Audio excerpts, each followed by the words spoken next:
Joe Borelli is back with us, so is Antjuan Seawright and Lee Carter. These are interesting venues because they each bring out their base, right, to that. For the president at CPAC, it's been an evolving relationship, but one now that's really nice, right? Oh, yeah. This is Trump going to speak to his base, and it's a very important time for him because he's coming off some pretty tough things that happened this week. We had the Cohen testimony. We had the North Korea negotiations, which he's managed to reframe. I think what he's going to be doing right now is going to be going out there, reframing his week, re-energizing his base, talking about the wall. We'll probably hear some about that. We'll be hearing about the victory that he had in North Korea and standing strong for the American people. And I think it's important that he does that because there's been some wear and tear that's happened this week, for sure. Let's switch to Bernie Sanders. He wants to reintroduce himself to the American public. Can politicians do that? Can you get a second shot at making a good first impression? Well, I think Bernie has to. The fact of the matter is this race is more complicated than he thought originally. He had no idea that the party was going to be in this posture. He had no idea the type of candidates we have. So for him, it's going back to a place of comfort. It's going back to a place of relief. And it's going back to a place where he has nothing to lose because these people know him and know him well. It's the same thing with Trump at CPAC. I mean, CPAC for him is a place of healing. It's a place of comfort. It's his comfort zone where he can go out and throw out right-wing red meat rhetoric because the people are hungry and thirsty for it. And it's a place of restoration because he's been bumped and bruised this week and over the past several weeks going back to the government shutdown. It is interesting, Joe, when you think about whether a president faces internal challenges in his party. We know Governor Bill Weld, the former governor of Massachusetts, is going to challenge him.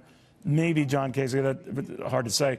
But neither is really given much of a chance. Usually challenges to an incumbent president within a party go nowhere, but they mess up the party unity. Would you think that could happen here or no? Sure, and that's why I think this speech is so important. He's trying to answer the question before it's even asked of whether he's still fundamentally popular with the base. This is going to be like singing in the shower for him. He is going to sound great in that room, and the crowd is going to go wild. He's immensely popular with Republican voters. He's immensely popular with conservative voters. If anything, he's changing the idea of conservatism more than conservatism is changing him. It would be tough to imagine Van Jones speaking about criminal justice reform had Donald Trump not been president. That would not have happened at CPAC. You know, the post-North Korea effect here, I think he's still chafing a little bit at those in the media who've criticized him for that. You could also praise him for walking away from a table, right. And a bad deal is not better than no deal.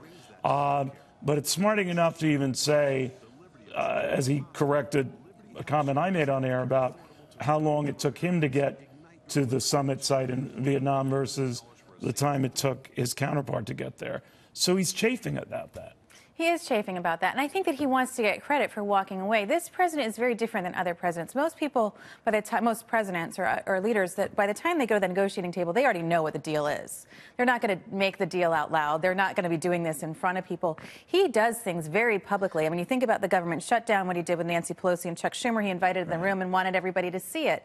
He wanted everybody to see this, and so the fact that he walked away as a sign of strength to him, he thought he was doing the right thing and expected to get applauded for it, and he didn't. And I think that's very, very frustrating to him. But I think that we're going to see that the Republicans and CPAC and all of these folks behind him are going to start lining up behind him and saying, you know what, no deal is much better than a bad deal, and I'm glad that he walked away. But the one thing we know about Trump is he thrives off anger, confusion, frustration, and attention. And this week has given...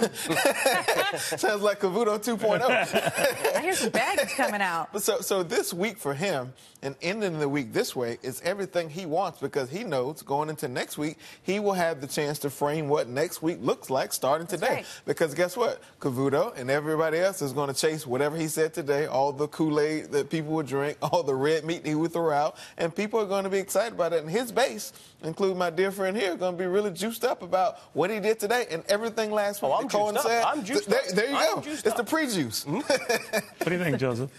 Look, you know, he has a really good case to make today, and I'm so glad he's doing it with the backdrop of Bernie speaking over in Brooklyn. He's going to echo what the vice president did, basically set the stage and frame 2020 as a choice between a party that stands for limited government, economic growth, versus the party, regardless of who wins, of sort of chaos and Medicare for all and Green New Deals and flatulent cows and Antjuan. Well, the midterms were different because Congress was on trial right there, and I think the Conservative Party was a little upset with Congress for not delivering on passing and repealing Obamacare, amongst other things.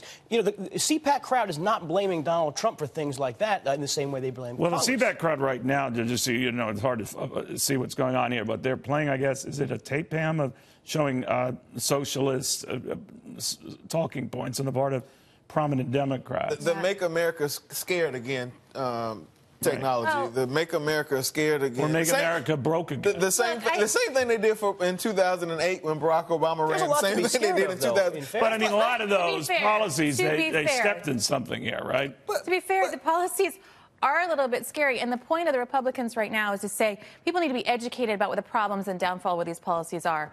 I don't think that's the right approach for the Republicans to be taking right now, because the idea that this is too expensive or it hasn't worked before is not going to resonate with people who say, you know what, my health care doesn't work now and you didn't fix it. You know what resonates? Having people like Sebastian Gorka personalize it into they're trying to take away your hamburgers and they're trying to take away your SUVs. I think that actually riles people up. We can laugh about it, sure, but does that actually rile people up? Does that address a fear in a way? At first, I didn't know what Gorka was doing there, but it was about the flatulent cows. The flatulent cows. That hit home with me. It's home with me too. Antjuan, I'm telling you, you're not appreciating the magnitude of that comment. I'm not. Look, I've seen this movie before. Democrats, it's the same playbook. Look, scare people. Well, I've seen them move before out of Democrats espousing a lot more spending in crucial election years like 1972, it got them. The part I'm most confident about the candidates who are running, for the most part, and the people who will be on the ballot in 20 is that the things that we talk about, we're going to be in the offense to talk about what we can do from a pragmatic standpoint, and the right is going to go full steam to their side. You're also a very pragmatic guy yourself, and you want to win. I do want to win. And you cannot believe this strategy of piling spending on top of spending, and then somehow calling it an investment, I think, as Kamala Harris did, is a winner. But you're making the assumption that some of these policies and some of these candidates are going to get across the finish line first. Now, I don't know. What I'm saying is when they all, to a man or woman, espouse them, maybe then just to get elected. There's not a candidate out there that hasn't said the Green Deal is a good deal. I mean, right? Sure, it is. Amy Klobuchar has. That's very pragmatic. They have to. Maybe you meant in reverse. They all support it, but they have different degrees of how much it can be afforded. But look at the gut impulse. The gut impulse is to just jump on the liberal bandwagon before you even have time to read the details. That's not true. You're going to see that for the next year. Look, Democrats are. So you think that they gave? That is, Democrats gave Republicans a gift. It's a huge gift. Look, you see this with AOC and this list. Disagree. If you look at it like in the terms of cannibalism, Democrats aren't even running out of food, and they're already turning on each other to eat each other. I don't think it's a gift at all, and I think it's a mistake that the Republicans think this is a gift, because you know what? The Democrats now are setting the agenda, and we're responding to it, and that is not good. The Republicans need to be setting the agenda, and the Democrats need to be responding. But why wouldn't you want to get out there right away? If you don't like Donald Trump or you don't like Republicans, look what the alternative will be. What's wrong with stating a lot of the big spending plans? Whether you agree or disagree, but that approach in this environment with a strong economy, low unemployment rate, is probably not the prescription. You can't define the Democratic Party voices by a few people who own the choir, and that's the complication for you all. Look, I think candidates. Look at the criticism Van Jones got. Look at the criticism Van Jones got for speaking or saying some good things about Republicans on criminal justice at CPAC, as a guest at CPAC. Look at the criticism Joe Biden is getting for simply commenting that the vice president's a decent guy. That's where the nuts are taken off. Van Jones' comments and Joe Biden comments were too different. Look, I'm not. The base turns on them for even saying something. But that's who Joe Biden is. He's known. He spoke at Strom Thurmond's funeral in South Carolina. Like, that's who he is. That's who he is. However, the Van Jones is different. Look, Democrats have been talking about criminal justice reform long before Trump came in office. What he was bemoaning was that the Republicans somehow seized that initiative under President signed this criminal justice. I'm not saying you have to agree or disagree. No, he was lamenting that, and it's ticking him off. Cavuto, what he did not do was give Cory Booker and Kamala. He did not give Kamala Harris and Cory Booker credit for being the legislative branch and really pushing this through, because without them, there would be no Trump. You know, Antjuan, what I would say, you don't do that. And all I'm saying, you don't treat people that way. You don't get in the mud pit here. I don't. And I'm saying what is going to cost. And by the way, Republicans have done the same when they were rabid with their anger at President Obama, and they let it get the better of them in a year they could have won in 2012. So both parties play this, but I think the Democrats are at risk with a lot of this push and reaction to candidates who are simply having a human being reaction, they are grabbing defeat from the jaws of victory.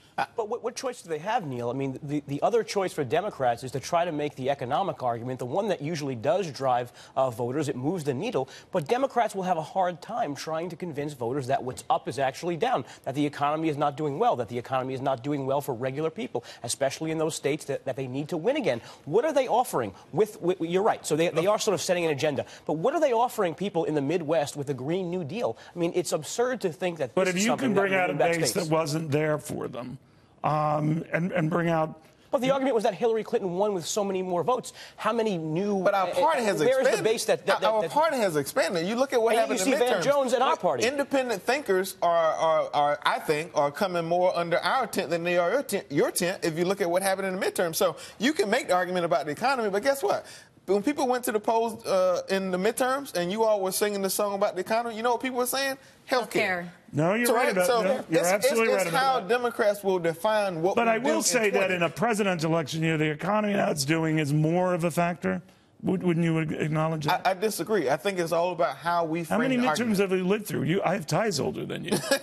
You may. If there was a place to sign up, basing the 2020 race on the economy. There we go. I think, though, that the Republicans need to come up with a plan on health care if they're going to win in 2020. It is a very important issue to American people. And you've got to say, well, that's a given. The Democrats are dropping the ball on that one, too, though. How so? Well, what's the plan? They're doing a 180 on what they said before. We want to do comprehensive immigration reform. And Republicans don't? To include taking care of dreamers long-term, not the short-term fix that your party wants. To include giving money towards border security. You used to be for funding, wall funding. Used to be for beefed-up security along the border. We've always been for border security, Neil. So don't just blame Republicans for being too fast and loose with this when both sides have... I think this time around, you guys have dropped the political... You guys. The president's not a fan of mine. If we can agree to base the 2020 race on the economy and immigration, I think we take the deal tomorrow. All right, so what happens at this is both sides try to get their bases in order. You follow crowds and what they're doing, where they're lining up. The president is the most popular with his party, the Republican Party, than any, certainly post-World War II, Republican nominee. So where does he go with that? Look, I think that this is the interesting thing about the president is he only campaigns to his people. He is like laser focused on his target market, and that is what he is going to do. And that is he's going to rally them and energize them. Is that enough? Is that enough? It could be. I mean, look, if the president's popularity is increasing as it has, if he gains 5 points in popularity from where he was, so if he needs to gain another 2 or 3 points, he's going to be unbeatable. The difference is people have voters' remorse. I see it when I talk to independent thinkers, independent voters. Well, I agree with you. His base is going to be rock solid. They're not going to waver. They will never fold. But independent thinkers and independent voters, I think, will look at this race a little different. I resent to say that independent thinkers won't follow. I said they will look at it differently. I think everything you said is correct. Mark my word. Look at what I said. They will look at it differently. But I do think that it's really hard for anybody outside of the space and outside of that bubble to understand it, because it is so ingrained. It is so embedded. They are so excited. They are so enthused that somebody is finally fighting for them, and they are not going to walk away from it. If he can just convince about 5% more people that his plans, that his policies are worth following, and everything Lee said is correct. And the problem for Democrats is that Antjuan said it worked. Well, Antjuan is like Haley's Comet. It's right every 70-something years, right? Even like broken clock is right twice a day. Oh, you're intact, my friend. You're intact. But everything she said is right. The problem is that it actually worked. It actually won the states a Republican needs to win in order to win the presidency. And Democrats But he is trailing right now. Not that it means anything to Antjuan's earlier point. He was getting killed in 2016. That's I understand, but he is trailing in a lot of those states that tip the electoral map. Now, that could change, I think, to Lee's point. And guess what? The electorate is different, I think, than it was in 2016 in the sense if you saw what happened during the midterms in some of those places where he did well, like the Rust Belt, Democrats have really put a strong footprint down. If you look at Wisconsin, we have the governor's mansion, Michigan, Pennsylvania. All those places look a little different than they were in 16, and the mood of the country is different. It is, but it's all going to come down to who the candidate is on the left. I don't There's no question and if you get a Schultz who runs as a third party, it's a very different. It could put a hole in our tire. Oh, I see. All right.